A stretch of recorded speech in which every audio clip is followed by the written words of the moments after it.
Emiliano Martinez বর্তমানে বিশ্বের অন্যতম সেরা গোলকিপারদের মধ্যে একজন হওয়ার পরও কেন তাকে দলে নিতে চায় না বিশ্বের অন্যতম সেরা ক্লাবগুলো?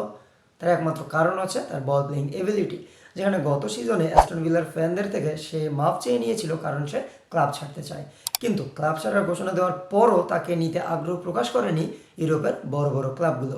তার একমাত্র কারণ হচ্ছে ওই বল প্লেইং এবিলিটি, যেখানে পিএসজি তাদের নতুন গোলকিপার শেভালিয়ারকে দলে নিয়েছে কারণ নাকি সে পায়ে অনেক ভালো খেলে। এর পাশাপাশি ম্যানচেস্টার সিটিও আবার ডোনারুমোকে নিয়েছে কারণ সেও নাকি খুব ভালো বল প্লে করতে পারে।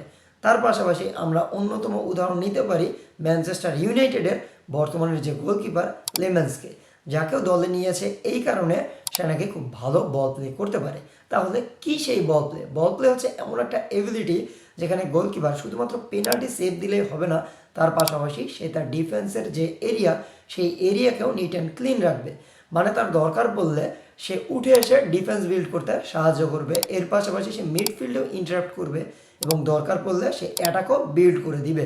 মানে তার দল যদি ডিফেন্স করে তাহলে সে ডিফেন্স করবে, তার দল যদি প্রেস করে তাহলে সে দলের সাথে সাথে প্রেস করবে। যার অন্যতম উদাহরণ হচ্ছে ফুটবল ইতিহাসের অন্যতম সেরা গোলকিপার বা গোল্ড গোলকিপার ম্যানুয়েল নয়ার।